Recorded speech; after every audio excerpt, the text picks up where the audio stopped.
Hi, one of my ex-colleagues, ex-square colleague, previously wanted to get a virtual drum set that allows you to play the drums without needing an actual drum set. I said I could probably build something similar in a week, but never really got around to it cause I'm too lazy. So I'm finally actually going to commit to it. The idea is simple and also not original. There already exist many of such projects and prototypes done by other people, but I want to try to implement one on my own.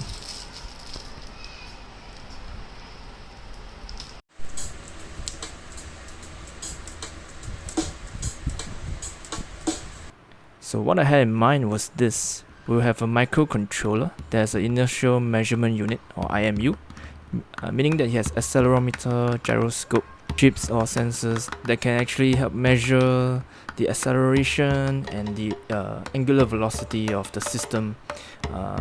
Then basically we have the sensor data that can be sent over to a main server via Bluetooth, and then have the server do most of the processing logic.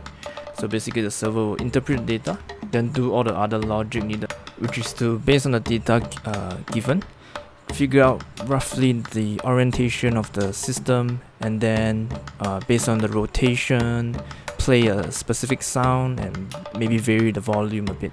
So for the server, since it could literally be run on anything, I thought why not try run it on the browser instead of using, say, a backend server, since there exists a web Bluetooth API that I've been meaning to try out for a while. As for how I'll be processing the data, I actually have no idea how existing inertial systems are processing the data from the IMUs in order to get their position, rotation of the system. I did a quick digging online and found a research paper or tutorial online that explains really in depth on how these systems work. Basically, in order to get position from purely accelerometry data alone, we need to do the double integrator of the equations. This is what they term as date reckoning. This, however, won't work that well in real life since sensor data will have noise and bias in it. And if you do a double integration of the equations, there are error terms that will grow quadratically, which will result in a phenomenon called drift. There are techniques that we can use in order to mitigate the errors, but the best ones usually involve including extra data from external sensors, since the main issue stems from not having an external frame of reference from the body to the point of origin, or in this case, Earth.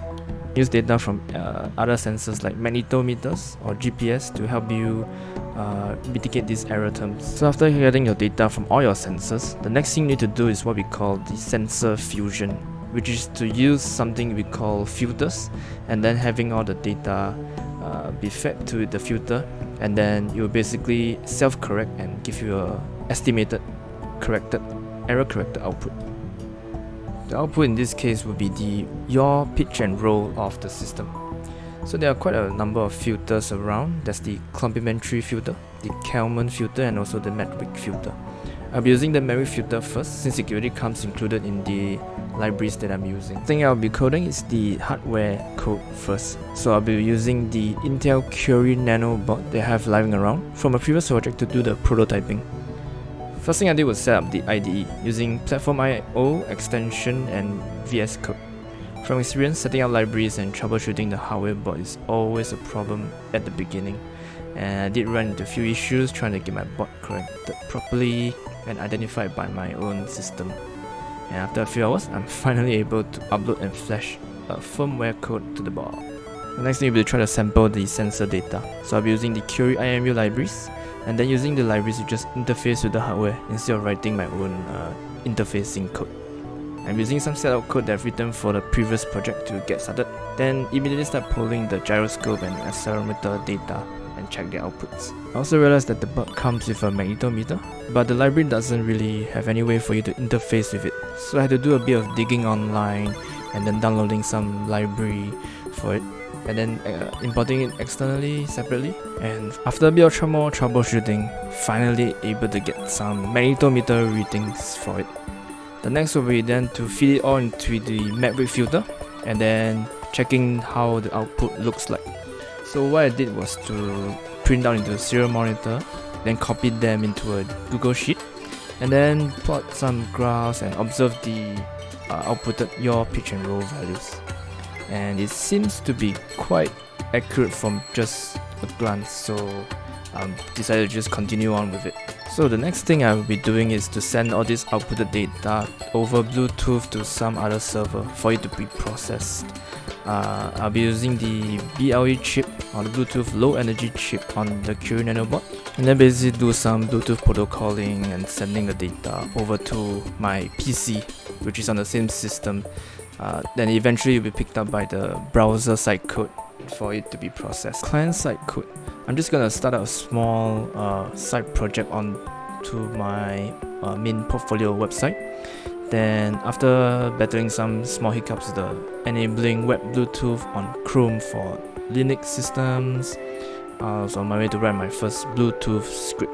It wasn't too hard. There was already a good example online that shows you exactly how you interface with the Bluetooth protocols, which is say that you have to connect to a Bluetooth server or the central, then get the service, and then from the service you get the characteristics, which is basically the attributes, and then from the characteristic you can read all the data that you send over, and then that's kind of it. The remaining thing will be just to deserialize the data from whatever format you passed in.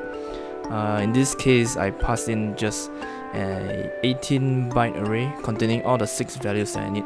So I had to do some custom deprocessing or deserializing on the browser end. So once I got the yaw, everything is a bit simple. If the yaw is a bit to the left, I'll play a certain sound, and if yaw is to the right, I'll play a different sound. And then I'll vary the amplitude of the sound played based on how hard the person has hit using the Z acceleration axis. And once that is done, it's basically finished.